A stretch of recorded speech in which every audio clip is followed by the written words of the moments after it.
It is a great pleasure to welcome back to News Radio 1290 WNBF and the Binghamton Now program, the one and only Bill Parker.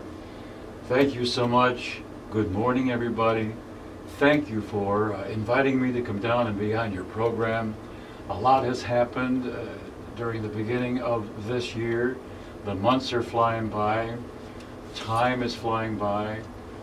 And I was introduced to the New York City Broadcasting Association's announcement that I was going to be inducted into the Hall of Fame, and I fainted. I just got very excited. It's never happened in this southern tier area to have a representative in the Hall of Fame. And I got the announcement from the New York City committee, and they sent me through all the paperwork. Then they sent through a team of recording, interview people. In fact, they showed up just last week up at Channel 12 up in a week ago, Carpathian Hill in Johnson City. Yep. And we met up there, and we did a lot of recording.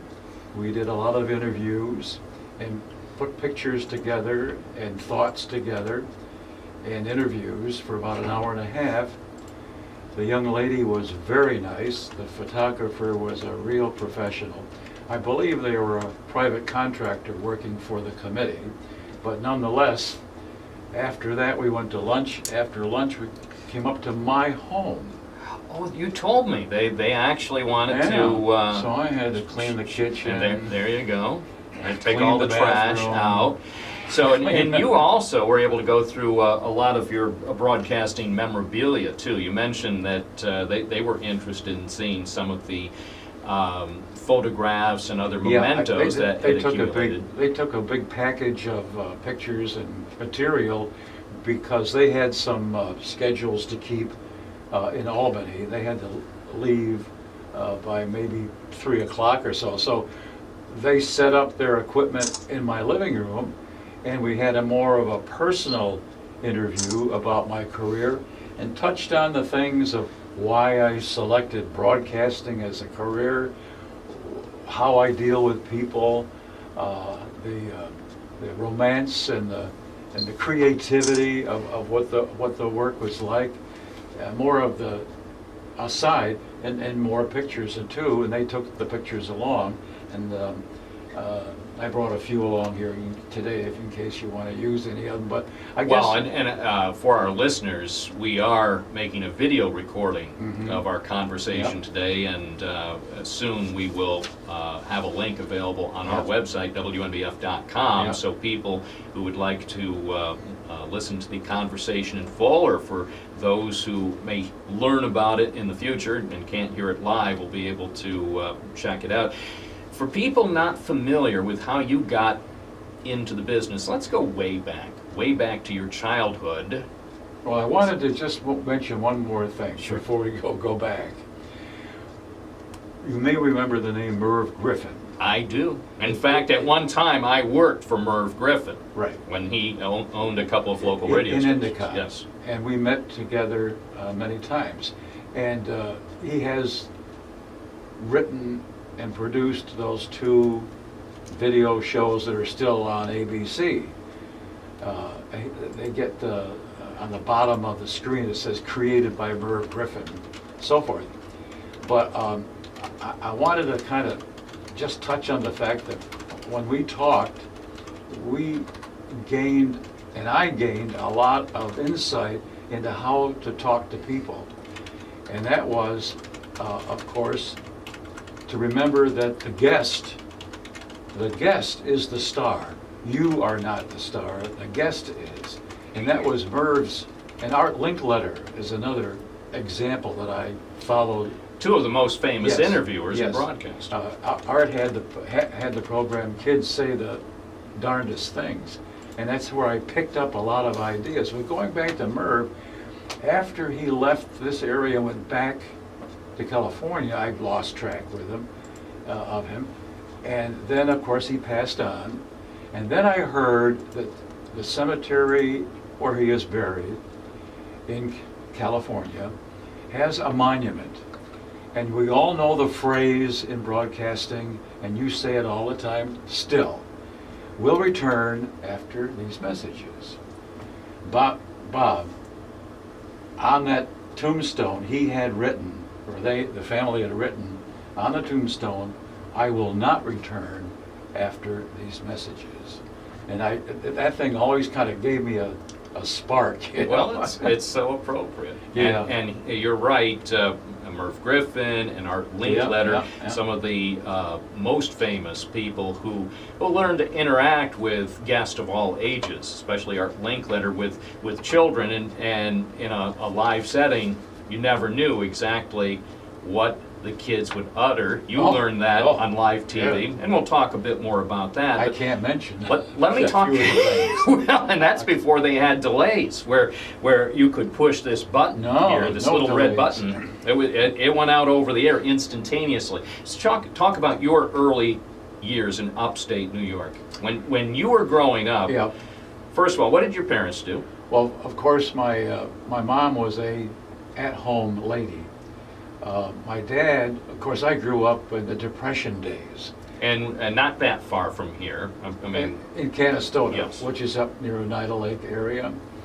And as I say, I grew up in the Depression days, so my dad, I think, was working 3 jobs at the time.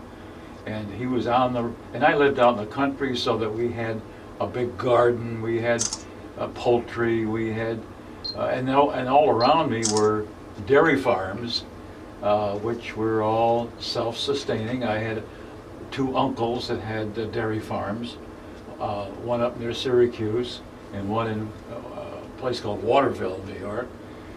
He also, that one in Waterville, had a hop farm, a large tract of land devoted to growing hops for beer. And and he was also not only a dairy farmer, he was what they call a truck farmer. And he established his business back in the 30s, and I used to go visit him when I was on vacation and so on.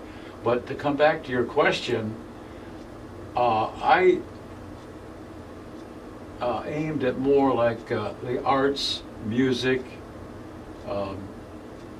band, chorus. because I know at theater. one point from a past conversation you mentioned that you and one or more of your buddies would be out harvesting onions back Oh, in the day. Basilio Yeah. family. Oh, That- yeah. the So, what- you so may at what point did you decide a life of farming and agriculture was not necessarily where you wanted to go, but were more inclined, as you say, to do something in the world of arts or in ultimately communications? I wanted to follow a world of music and the arts and theater. That's what I was thinking about. Of course, then, and that was also the World War II. And right after graduation, I went right in, well, not quite, I was 17, but then I waited 6 months, turned 18, went into active duty, and it was at more or less the fading years of World War II with the surrender in Europe. And then that summer of 45, the surrender of the Japanese, and all that went on with the Hiroshima and the bomb and all that business. After I got out of the service, I had my GI Bill, which if I didn't have that, I wouldn't have gone to any kind of extras, because I didn't have any money. So in those days, you didn't have to have a decision to make, well, am I going to do this, or am I going, your decisions were made for you. You can't afford it, I can't go, that's it. So what propelled you into broadcasting? Well, I was hanging around a music store up in Syracuse called Wilson Music Store on Salina Street in downtown Syracuse, and I was talking to some of the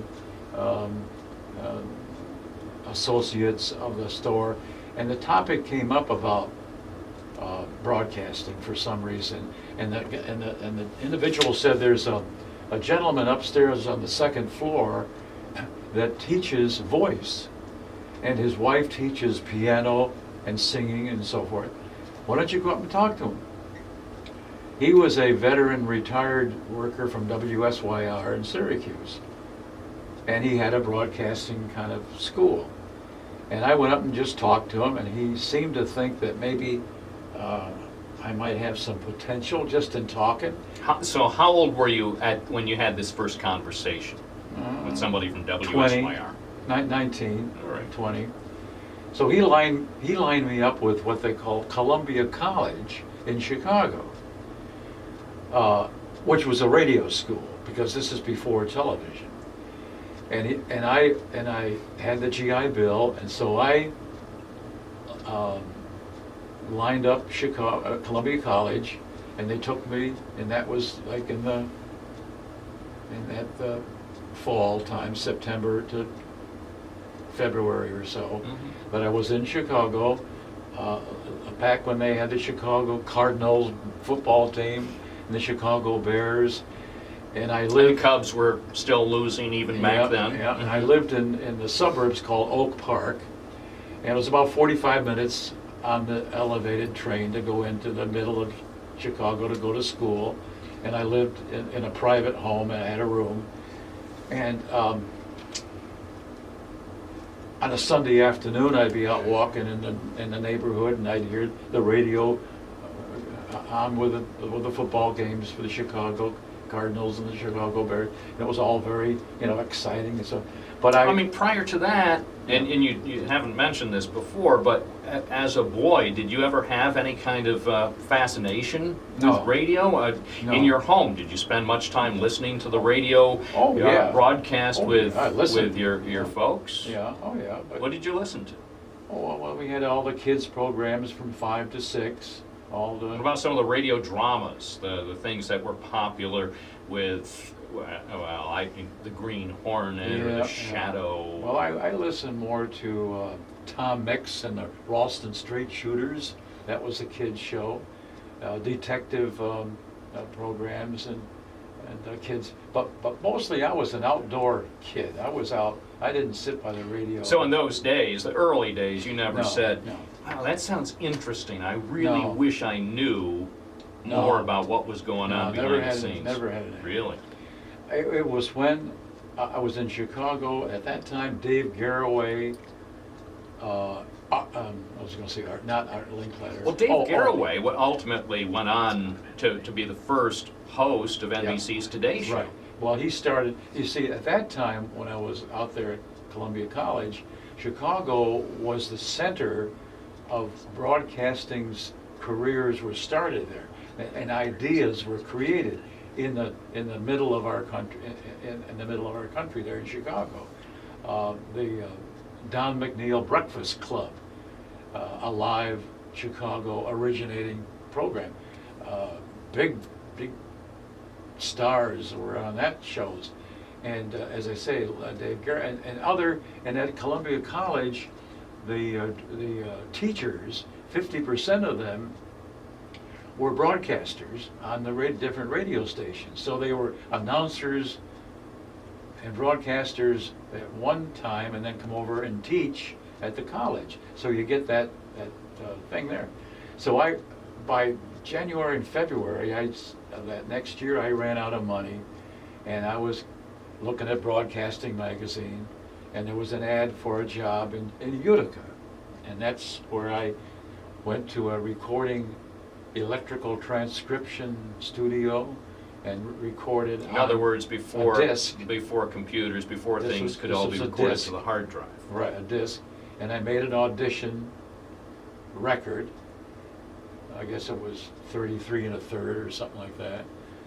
Sent it to Utica, to the station, and they hired me, and I packed up my duds and went to Utica. What was your first station in Utica? That was WGAT. That summer, I did interviews, I did music shows, learned about how to handle yourself on the air, and it was in the fall of 47 or 48 that a gentleman named Ed Scala approached me, and he said, I'm from, my home is in Utica, my family, but I'm the program director at the WNBF in Binghamton, and we're getting ready to go on television, and we need people on our staff, and we'd like to have you consider coming down to audition to join us. So I said, yeah, okay. So I went on a bus. I didn't have any car or train. I went on. What did you know about TV at that point? Nothing. It was all. No, few people did. I mean, No, as you say, in 1948. There's no book written on it. I mean, there was no paperwork. There was no anything to learn anything from. You just learn. Well, I'm jumping ahead of myself. I'll come back.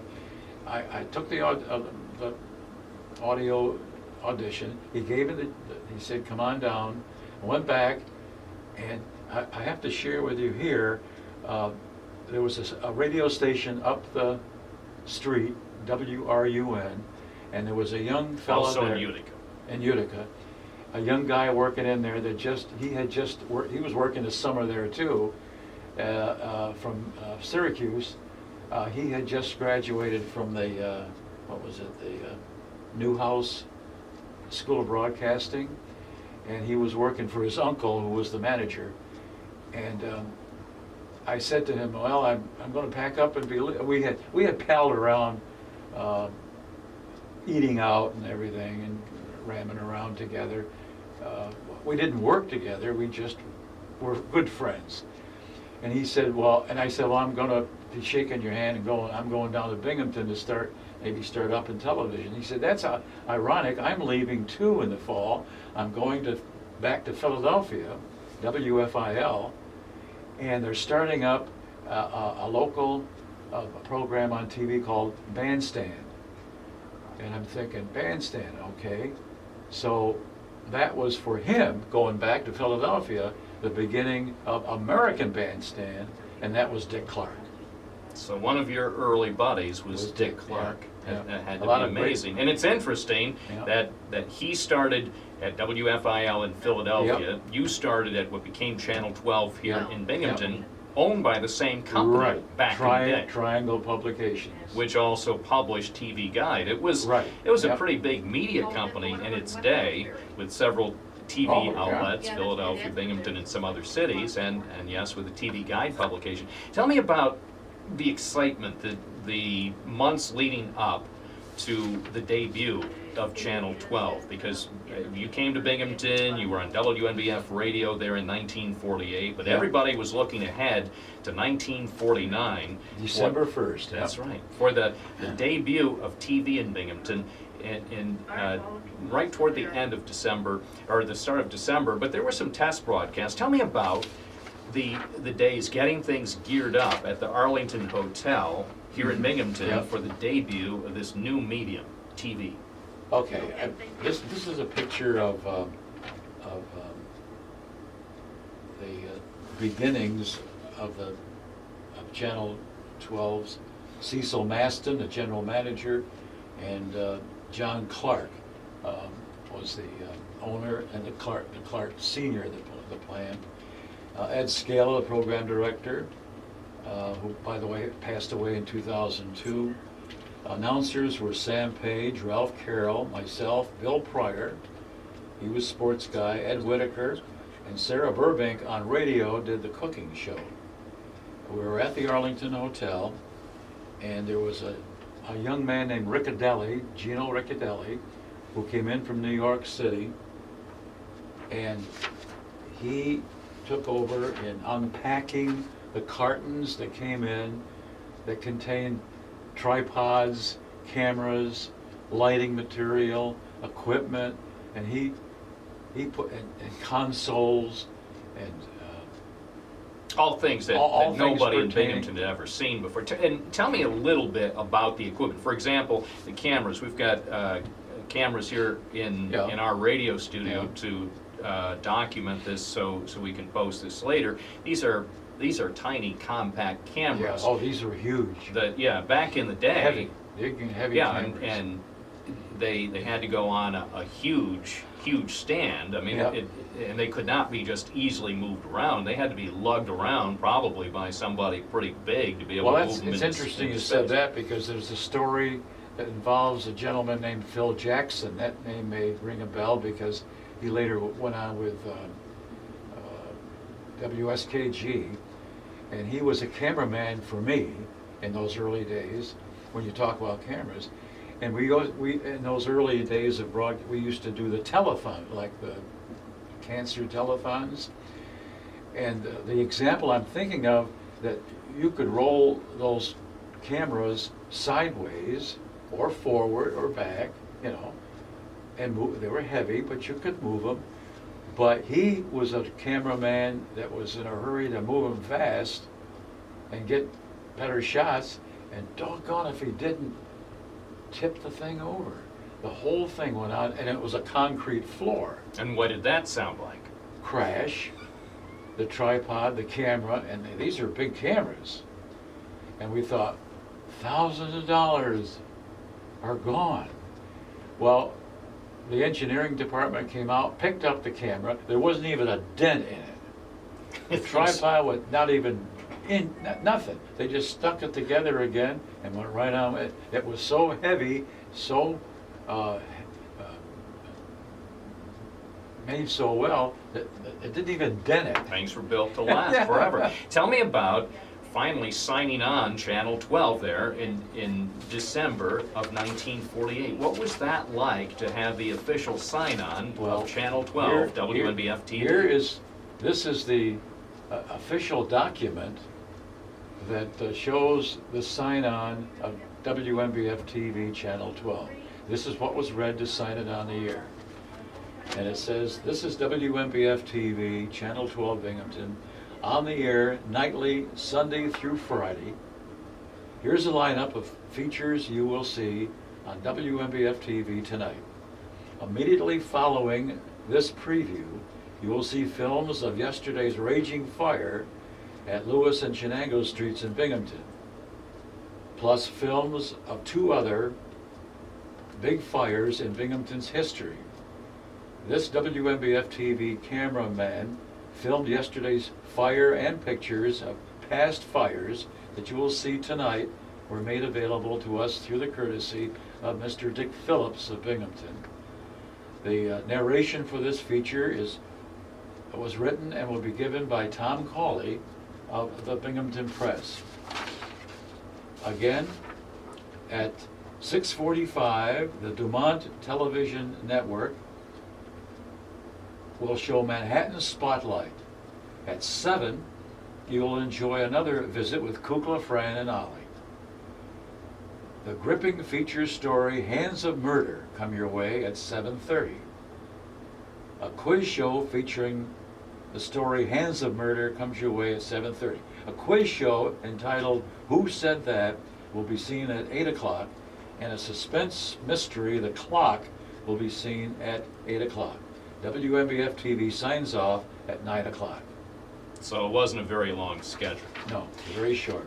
At what point did you wind up doing a kids show? When did you first wind up on live TV with a group of live kids in the studio? Well, the very first was with a young lady who was an art teacher at one of the Binghamton schools, and she came on board to join me and to copy.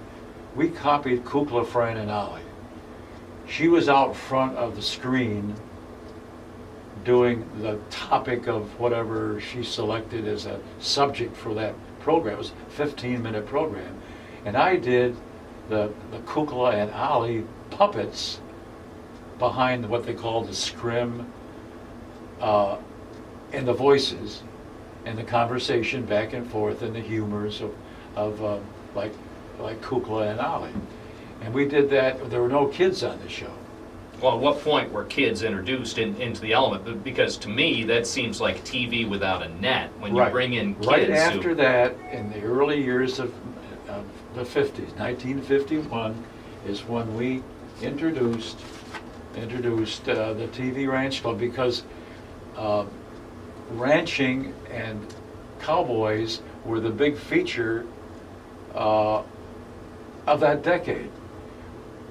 We had what they call the Jim Eskew Ranch in Sayre, Pennsylvania. It was called a dude ranch, and I want to pronounce that correctly. A dude ranch where people would sign up to go there for the weekend, or maybe go there for a week vacation, and they had horseback riding, they had all kinds of offerings of outdoor Western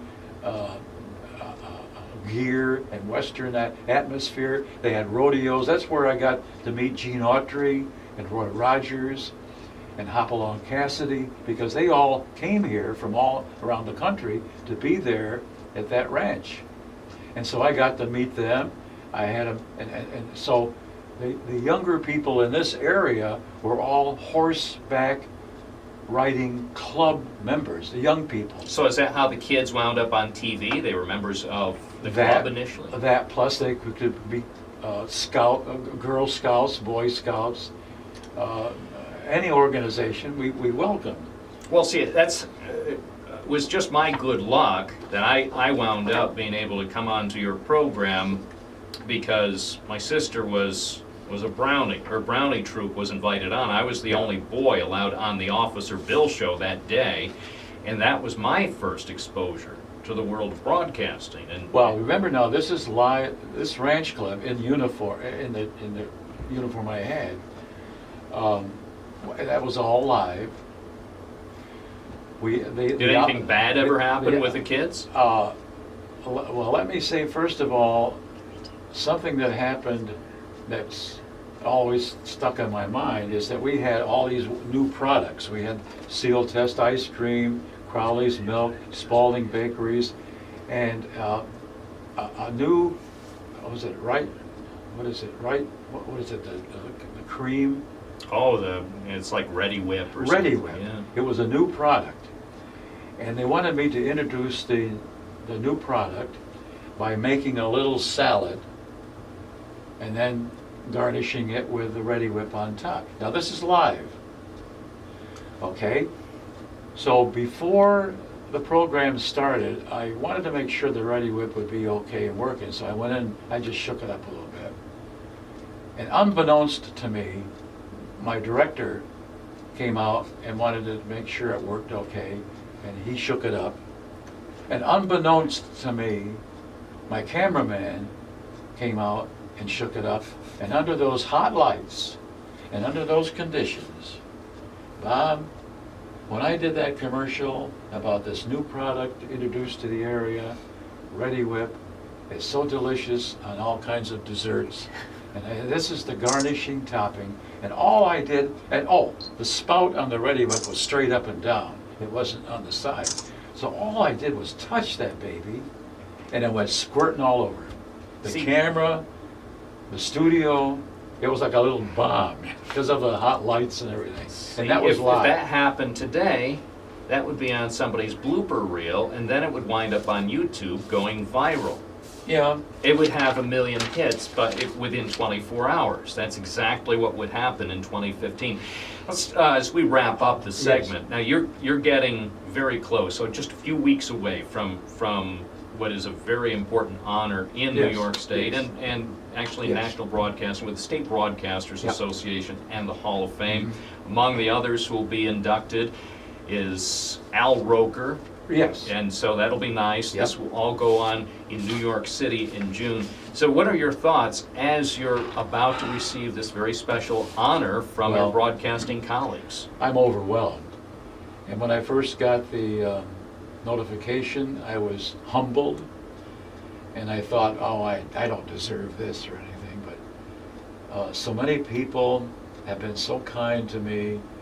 I've received emails and all kinds of fax communication about this, and as it goes, it's on June 23rd.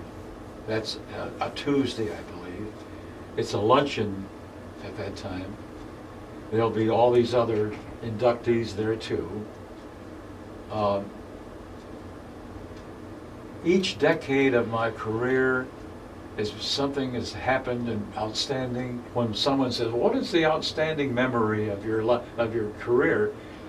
I have every decade is a memory, and here is another stairway to the stars or whatever that has happened in my lifetime, and I'm just humbled by it all because of the fact that I love people. I still do freelance work in broadcasting, radio and TV, and I just loved it all my life. Well, Bill, I am thrilled for you. Yeah. I am so happy to have had the years working with you. And we just touched on it. I know, barely scratched the surface, but I really appreciate your time today. And by the way, as we wrap up this segment, and so many people over the decades have been touched, and I'm sure many people are just thrilled to be able to hear a little bit of your life story. How would you like to be remembered? Oh, I don't even know. Just as a good family man, I love my children and my grandchildren and my great-grandchildren. I have 10 or 11 great-grandchildren now, and my family, they're kind of split up. They're out in Chicago. My son is in Norwich and family, and then my other daughter in Middletown area. To answer your question, every day is a creative challenge, and I love it, and I love the people. I love people, and I still want to be around them. And so the creativity and the love of each other and the trust and the loyalty mean a lot to me, and that's what I'm thank my blessings for. The Dean of Binghamton Broadcasting, Bill Parker, thank you so much for all you've given us over the years, and congratulations.